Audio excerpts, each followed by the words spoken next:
वो दुर्मति जिसके कारण जीव अनंत काल से पुनः पुनः आकर इस संस्कृति के दुष्चक्र में पड़ता है, अपार दुख सहता है, अनेक अनेक प्रकार के कष्ट भोगता है, पर प्रयास करके भी उस दुर्मति से मुक्त नहीं हो पाता। बोले सत्संग का प्रसाद क्या है? बोले संत की कृपा से वो दुर्मति दूर होती है, सुमति प्राप्त होती है।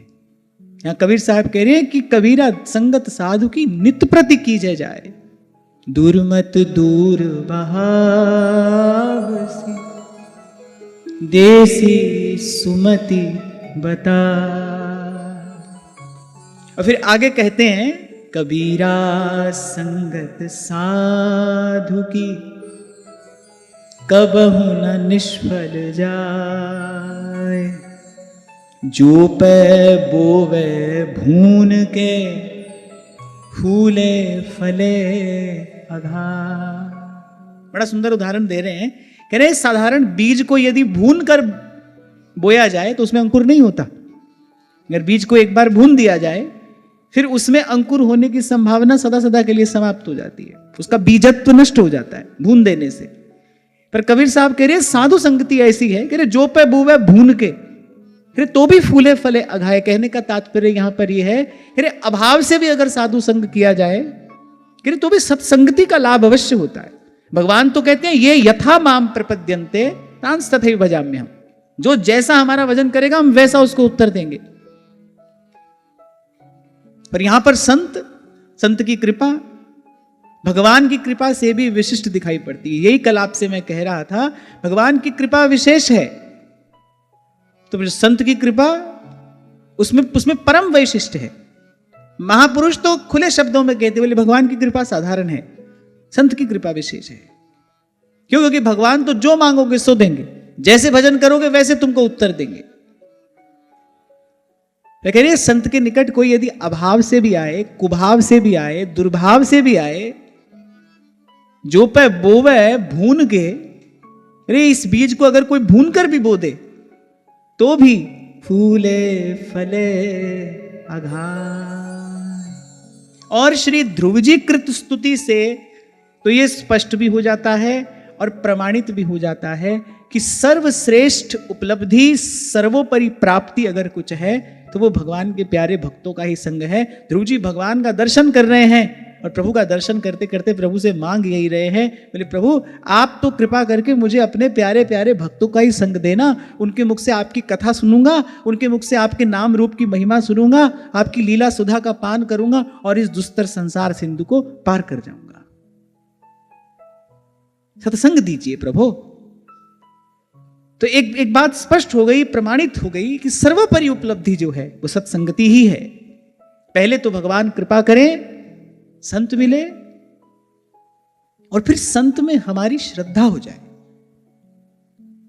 जैसे आपसे मैंने उस दिन पूछा था भगवान पर विश्वास है? ने कहा है। ने कहा भय और चिंता भी है? तो आपने कहा हाँ वो भी है। तो अर्थात विश्वास नहीं है। ऐसे ही श्रद्धा भी है। हम कहें हमारी संत में श्रद्धा है। क्या कभी कभी दोष दर्शन भी हो जाता है? वो भी हो जाता है। श्रद्धा को दोष दर्शन नहीं होता। दोष दर्शन हो तो श्रद्धा नहीं है। श्रद्धा वही जो अविच्छिन्न हो, अखंड हो, उसमें किसी भी प्रकार का कभी अभाव न होने पाए। क्योंकि वहां ध्रुवदास जी कहते हैं कि आवत जात न जानिए जैसे छाह और धूप। ये बात श्री ध्रुवदास जी ने प्रेम के लिए कही है। कभी कभी घटे कभी बड़े, बोले उसको प्रेम नहीं कहते। ऐसे ही श्रद्धा है, ऐसे ही विश्वास है कि कभी कभी बढ़े कभी घटे तो श्रद्धा नहीं है, कभी हो कभी नहीं हो तो विश्वास नहीं है। इसीलिए सेवक जी ने कहा पहली मांग है प्रथम हृदय श्रद्धा जो करे, आचार जन जाए अनुसरे। अब भाई थोड़ी घनी श्रद्धा तो हम सब लिए घूम रहे हैं, पर जैसी श्रद्धा संत में होनी चाहिए वैसी श्रद्धा नहीं है। वैसी श्रद्धा हो फिर तो काम बनने में कोई देर ही नहीं है। संत के चरण में, संत के वचन में जो हमारी श्रद्धा ही हो गई, फिर काम बनने में क्या देर है? फिर भजन में लगने में क्या बाधा है? श्रद्धा ही तो नहीं है। तो इसलिए भगवान कृपा करें, पहले तो हमको संत मिले। क्योंकि वह नारद जी कह रहे हैं महत संगस्तु, पहले तो दुर्लभ हो, वो आसानी से मिलेगा ही नहीं। महत संगस्तु दुर्लभ हो, दुर्लभ वस्तु ही तो ध्रुव जी मांग रहे होंगे भगवान से। जो वस्तु ऐसे ही सहजता से संसार में सुलभ होती तो ध्रुव जी क्यों भगवान से मांगते? इतनी कठिन तपस्या की, भगवान का दर्शन प्राप्त किया, और भगवान के दर्शन का भी फल, भगवान के दर्शन का भी प्रसाद क्या मांग रहे हैं? प्रभु अपने प्यारे भक्तों का संग देना, आप अपने प्यारे संतों का संग हमको दो, क्योंकि यही तो दुर्लभ है, यही तो प्राप्त नहीं होता। अरे पता नहीं कहां, किस प्रकार, किस व्यवस्था में भगवान अपने प्यारे भक्त को, अपने संत को छिपा कर रखते हैं। मुझे तो ऐसा लगता है जिसको संत मिला, संत मिलते ही भाई सा कहती हैं, भव सागर सब सूखी गयो है, भव सागर सब सूखी गयो है, फिकर नहीं मोहे तरनन की, फिकर नहीं मोहे तरनन की, मोहे लागी लगन गुरु चरणन की, मोहे लागी लगन गुरु चरणन की। भव सागर सब सूख गए हो, भव सागर है ही नहीं तो पार जाने का प्रश्न ही कहां है? सागर हो तो पार जाने का प्रश्न, बोली यहां तो भव सागर ही नहीं है, भव सागर सब सूख गए हैं, अब किसके पार जाना है? और ये कैसे हुआ? लागी लगन गुरु चरणन की, संत मिला, सदगुरु मिला तो भव सिंधु रहता ही नहीं, पार करने का कोई प्रश्न ही नहीं है। हाँ, पर ऐसा संत मिले, कोई ऐसो जो भेंट है संत, कोई मिले ऐसा, तो पहले तो भगवान की कृपा हो, संत मिले, क्योंकि नारद जी कह रहे हैं दुर्लभ हो। फिर कहा अगम्य हो, अगम अर्थात उसकी महिमा जानने में नहीं आती। सबसे बड़ी बात क्या है कि संत पहचानने में नहीं आता। जब बरसाना अष्टयाम हो रहा था, थोड़ी देर के लिए हम परम श्रद्धेय पूज्य चरण श्री विनोद बाबा जी महाराज का दर्शन करने के लिए गए। उनकी कृपा हुई, कुछ देर उनके पास बैठने को मिला, कुछ चर्चा हुई, तो उन्होंने अपने श्रीमुख से सबसे पहली बात यही कही, बोले संत कभी अपने आप को संत मानता ही नहीं, कभी नहीं मानता मैं साधु हूं। अपने आप को प्रकट करना तो बड़ी दूर की बात है, वो तो मानता भी नहीं है कि मैं साधु हूं, मैं संत हूं। तो ऐसी स्थिति में उस तक पहुंचना कैसे हो? इसीलिए गोस्वामी जी कह रहे संत विशुद्ध मिला ही परिते ही रे चितवत राम कृपा करी। ये साधारण प्राप्ति नहीं है भाई, ये इतना सुलभ नहीं है।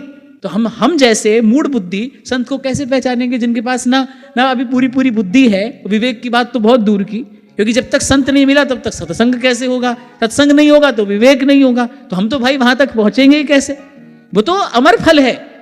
जैसे ध्रुवदास जी कह रहे ना, ये तो बौना आकाश फल चाहत है मन माही, ताको एक कृपा बिना और जतन कछु नाही। संत तो वही आकाश फल है, भगवान कृपा करे तो हमारी झोली में आ पड़े, हम प्राप्त कर ले। तो पहले तो मिलेगा नहीं, मिल भी जाए तो भाई हमारे पास ऐसी बुद्धि नहीं है हम पहचान ले, तो भगवान ही कृपा करें। तो हमको थोड़ी सुधा है, हम संत की महिमा जाने पहचाने। पर यदि ऐसा हो गया, भगवान की इतनी कृपा हो गई कि संत मिल भी गया और भगवान की कृपा से हमने उसको पहचान भी लिया, फिर कहते हैं दुर्लभो अगम्यो अमोघश्च। तो ये बात यहां कबीर कह रहे हैं, कबीरा संगत साधु की कबहु न निष्फल जाए, जो पै भोवे भून के फूले फले अगाध। तो ये निश्चित हो गया भाई कि दुर्लभ वस्तु यही है। पहले मिलना संत कठिन है, फिर उसमें श्रद्धा होना और कठिन है। तो आज एक बात और स्पष्ट हो गई कि अभी हमें श्रद्धा का भी अभाव है। जो पहली मांग है इस मार्ग की, प्रथम हृदय श्रद्धा जो करे, अभी उस श्रद्धा का भी अभाव है। क्योंकि श्रद्धा पूर्वक जब संत का सेवन किया जाता है, श्रद्धा और संत का संग, ये दोनों जब मिलते हैं तब कौन प्रकट होता है? तब विश्वास प्रकट होता है, भगवान पर विश्वास होता है, भगवान की सत्ता पर विश्वास होता है। जो मांगा है संतों ने भगवान से कि मुझे भरोसा राम तू दे अपना अनमोल, विश्वास होता है, विश्वास होता है फिर भक्ति होती है, क्योंकि बिन विश्वास भक्ति नहीं। और ते ही बिन द्रमई न राम,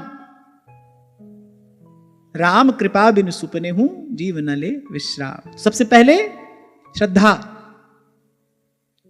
फिर संत का संग। श्रद्धा पूर्वक जब संत का संग किया जाता है तब भगवान में विश्वास होता है, जब विश्वास होता है तब भगवान की भक्ति होती है, जब भगवान की भक्ति होती है तब इस संस्कृति से मुक्ति होती है। यही बात श्री ध्रुव जी ने कही कि आप कृपा करिए, आपके प्यारे संतों का संग मिले, उनका संग करूंगा और इस संसार सिंधु से पार हो जाऊंगा।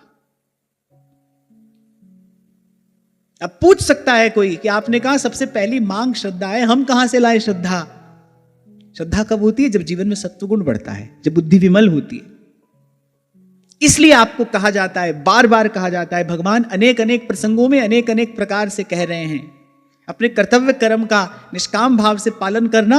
क्या होगा? जीवन में सत्वगुण बढ़ेगा। भगवान की बनाई किसी भी व्यवस्था को आप हीन दृष्टि से मत देखिए, आप उसको हे दृष्टि से मत देखिए। किसी भी प्रकार से मन में उसके लिए कोई निंदनीय भाव ना हो। बहुत बार मैंने ऐसे देखा, मैं देखता हूं कि साधक लोग घर में रहते हैं ना, तो घर गृहस्थी के प्रति उनका बड़ी हीन भावना होती है। ऐसा ना हो, भगवान की बनाई व्यवस्था है भाई। और दूसरी सबसे बड़ी बात ये कि भाई जहां हम हैं वहां भेजने वाला कोई और थोड़ी है, कोई भगवान ने थोड़ी भेजा है वहां। हमारे अपने कर्मों का फल है, जहां हम हैं वो हमारे कर्मों का परिणाम है, निज कृत कर्म है। प्रभु ने थोड़ी भेजा है, प्रभु किसी के साथ क्यों पक्षपात करने लगे? इस बात से समाधान ना होता हो, मन को थोड़ा मरहम लगाना हो, तो फिर यही मानो कि भाई भगवान की इच्छा है, भगवान की व्यवस्था है। किसी भी दृष्टि से उसकी निंदा नहीं की जानी चाहिए, उसको स्वीकार करो।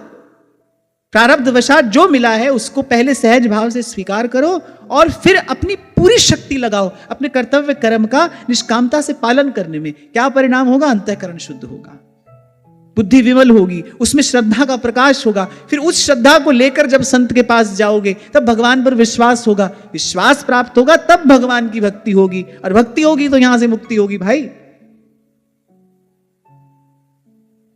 इस संसार रूपी ग्राह से छुड़ाने वाली भगवान की भक्ति ही तो है। अच्छा, भगवान केवल भक्ति का नाता मानते हैं। कहा रघुपति सुन भामिनी बाता, मानो एक भगति। तभी तुलसी बाबा कह रहे बिन विश्वास भगति नहीं, और ते ही बिन द्रवहि न राम, राम कृपा बिन सुबने हूं जीव न ले विश्राम। जब तक भगवान की कृपा ना हो तब तक भाई इस जीव का समाधान होगा ही कैसे? तो ये सारी इक्वेशन समझ में आ गई ना, ये सारा संतुलन आपको समझ में आ गया है ना। क्यों जगह जगह श्रीमद् भागवत में, श्रीमद् भगवत गीता में, वहां तुलसी बाबा मानस में कह रहे धर्म ते बिरति जोग ते ज्ञाना, ज्ञान मोक्ष प्रद वेद बखाना। क्यों भगवान बार बार कह रहे हैं भाई अपने कर्तव्य का पालन करना, उससे क्या होगा? तुम्हारी बुद्धि शुद्ध होगी, उसमें श्रद्धा का प्रकाश होगा। वो लेकर जब जाओगे सत्संग में तब भगवान की सत्ता पर विश्वास होगा, तब कहीं भगवान के स्वरूप स्वभाव को जानोगे। एक तो मन है वो आपका पड़ा है द्वंद में, हाय कब यहां से बचकर भागे, कब यहां से बचकर निकले, कौन झंझट में पड़ गए, इसको कोसा उसको कोसा। अरे क्यों अपना जीवन खराब करते हो? ऐसे कुछ हाथ नहीं आने का भाई, सच बताओ, ऐसा करते हो कि नहीं करते? करते हो ना? अरे कहां आकर फंस गए हम, भगवान ने हमको कहां फंसा दिया। नहीं, भगवान ने नहीं फंसाया है भाई, भगवान तो फंसे जीव को निकालने वाले हैं, भगवान फंसाने वाले नहीं है, आप ही ने फंसाया है। फिर इसको कोसा उसको कोसा, अपनी स्थिति का जिम्मेदार, कभी इसको माना कभी उसको माना। ये ना होता तो भजन कर लेते, यहां ना होते तो भजन कर लेते।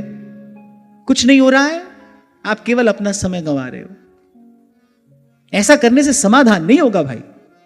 जहां हो वहीं से प्रसन्नता पूर्वक आपको अपनी यात्रा आरंभ करनी पड़ेगी। इसलिए मैंने आपसे कहा था धीरज के आसन पर बैठना और संतोष का जल छिड़क कर बैठना, इतना समाधान तो आपको अपना करना ही पड़ेगा। को न काऊ सुख दुख कर दाता। आप जहां हो वहां आपको किसी ने नहीं भेजा है, वहां आपको किसी ने नहीं पहुंचाया है, आपका ही कर्म है, ये उसी का परिणाम है। उल्टे पहले की हुई गलती से सीख तो नहीं रहे। ये जो गलती हुई जिसके कारण आज झंझट में फंसे हैं, पहले की हुई गलती से सीख तो ही नहीं रहे।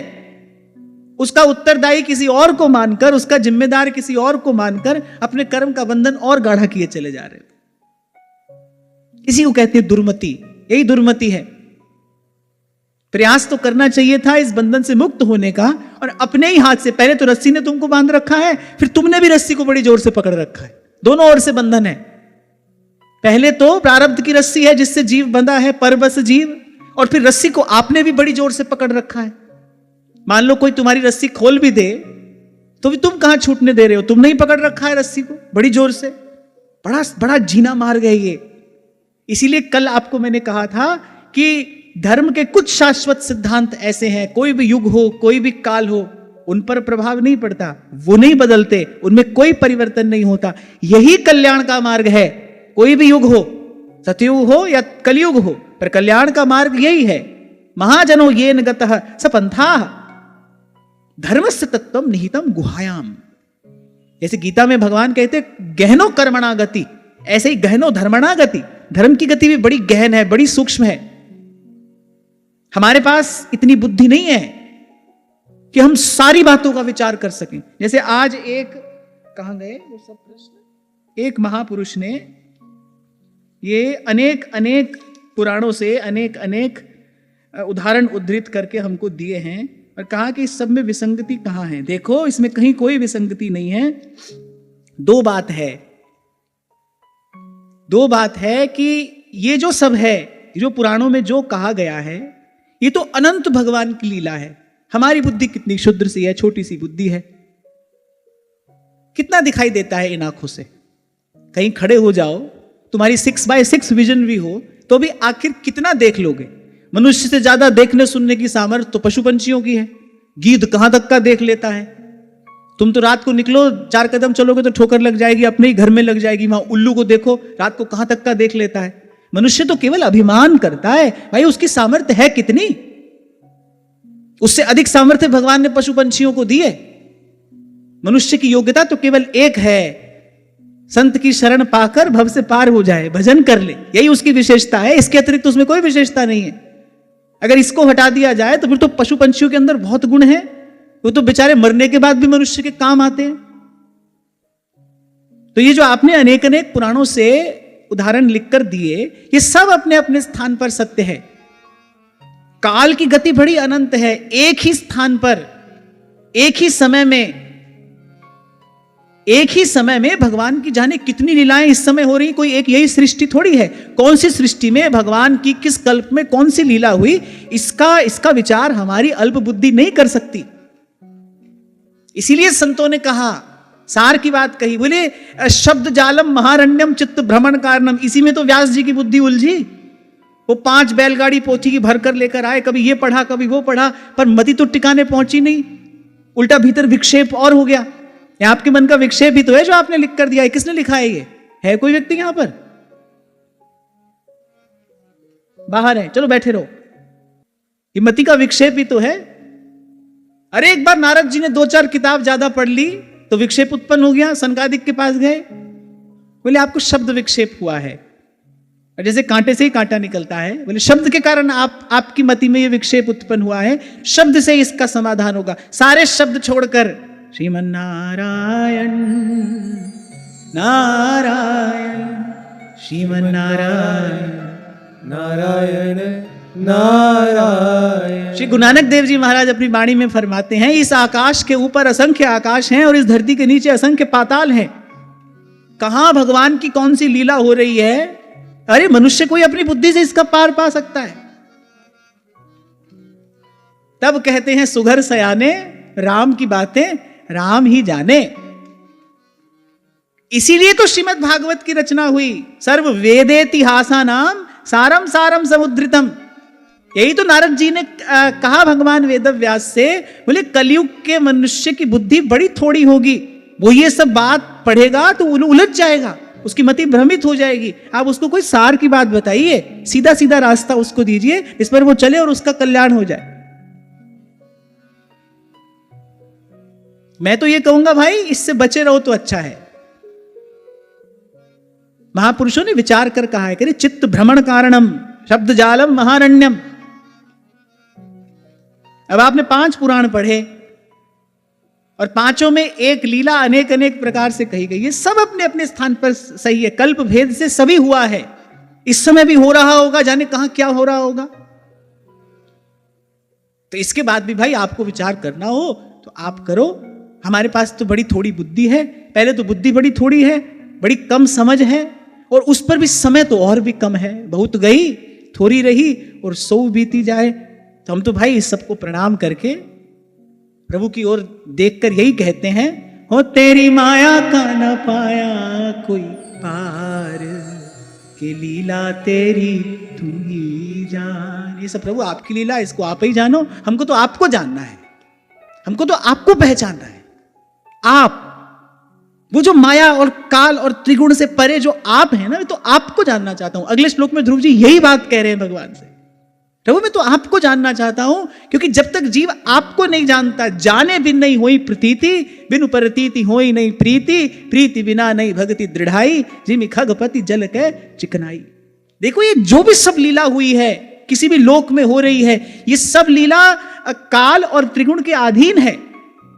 बार बार आपको यही तो कहा जा रहा है कि हमको उस तत्व का भजन करना है जो माया और काल से परे है, अलग है, निरंजन है, निर्मल पावन है, हमको उसका भजन करना है।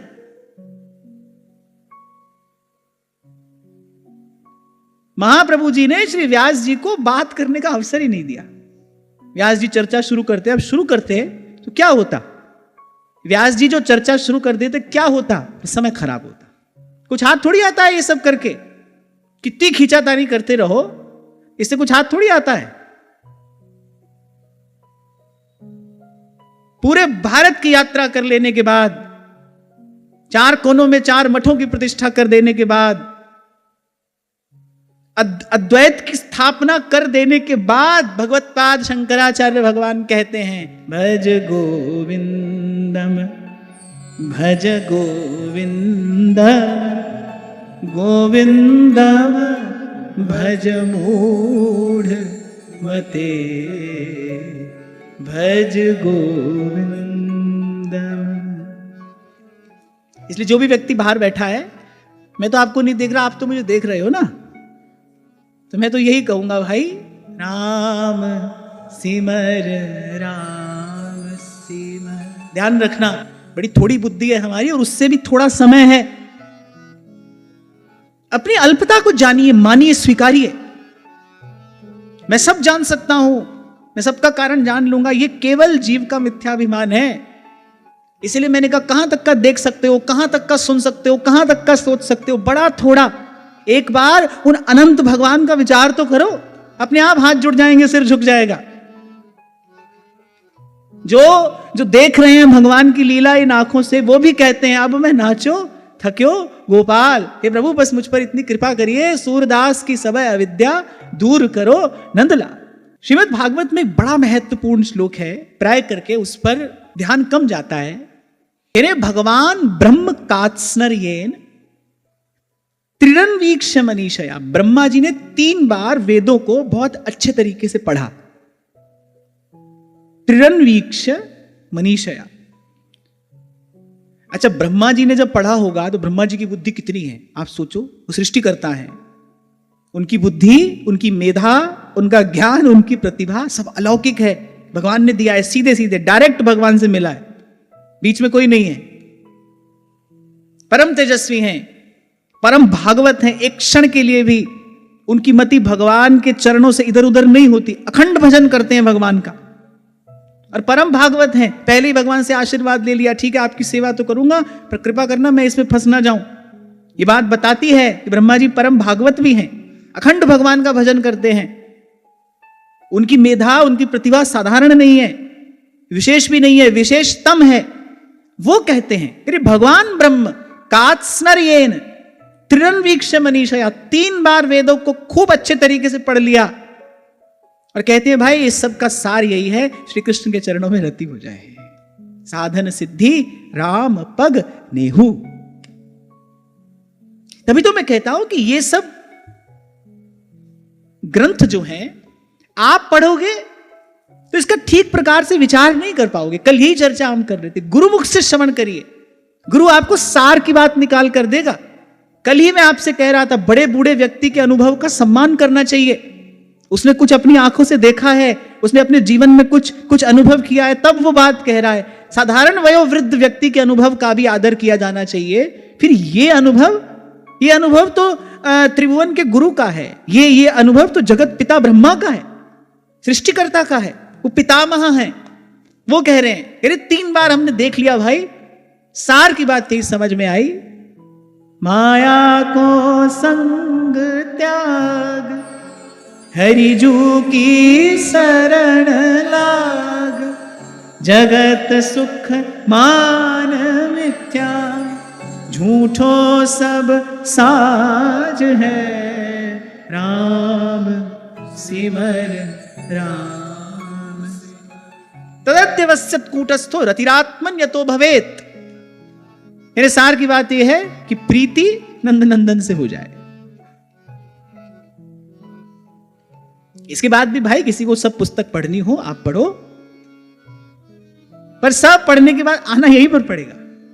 मेरे कहने का तात्पर्य यह है, आपके पास समय है, सामर्थ्य है, आप खूब पढ़ो, आपको शुभकामनाएं, और सब करने के बाद आना यहीं पर है। और मुझे ऐसा लगता है भाई, महापुरुष जब हमको सार की बात मंथन करके दे गए हैं, संतन मथ निर्णय कियो, श्रुति पुराण इतिहास, और भजमे को दोई सुघर कह हरि दास। संतों ने जब इस सब का मंथन करके हमको निर्णय दे दिया है, तो मुझे लगता है संत की बात मानकर सीधे सच्चे रास्ते पर चल देना चाहिए। सूधो चले आपने धर्म। फिर इसके लिए श्रद्धा चाहिए। जहां से चर्चा आरंभ हुई ना, श्रद्धा चाहिए।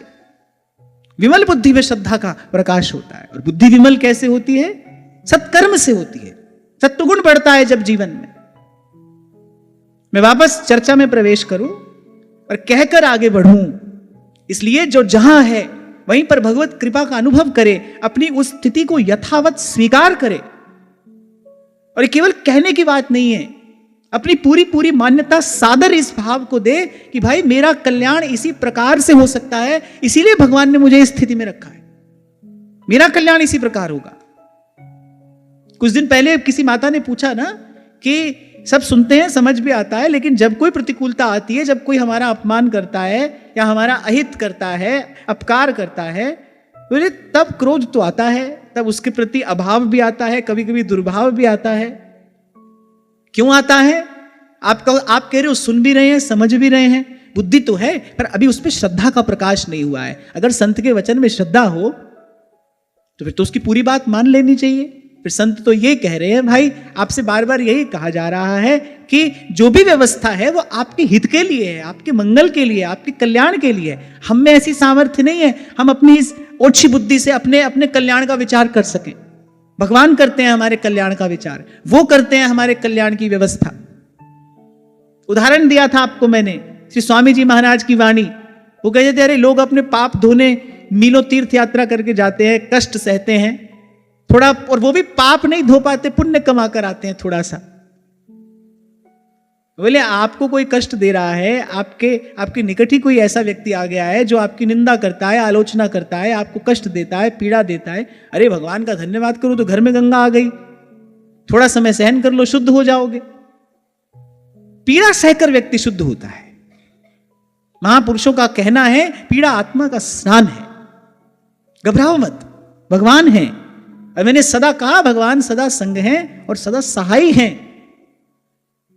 लागन नहीं देत कहूं समर आंच ताती। आप प्रभु की ओर देखते हुए उस स्थिति के प्रति अपना समर्पण करिए, किंतु परंतु ना करिए। इसीलिए तो कबीर कहते भक्ति करे कोई सूरमा। बड़ा साहस चाहिए किसी पर मर मिट जाने के लिए, किसी पर न्यौछावर हो जाने के लिए बड़ा साहस चाहिए। अपने आप को भुला देना, अपने आप को मिटा देना, गला देना,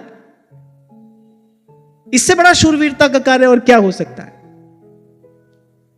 श्रवण कीर्तन स्मरण अर्चन वंदन आदि कर लेने के बाद पहुंचता कहां है व्यक्ति? यही आत्म निवेदन के सोपान पर ही तो पहुंचता है। भगवान के चरणों में समर्पण कर दिया, तेरा तुझको सौंपते अब क्या लागत है मोर।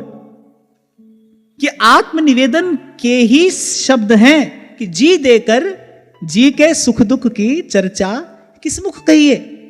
अरे मैंने आपको अपना हृदय दिया है, अब अपने हृदय का सुख दुख आपसे क्या निवेदन करूं।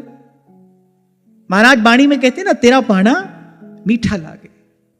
मेरे राम राय, मेरे राम राय, जू राखे क्यों रही तुद पावे ता नाम जपावे, सुख तेरा दिता लइए, सुख तेरा दिता लइए, जू राखे त्यों रही।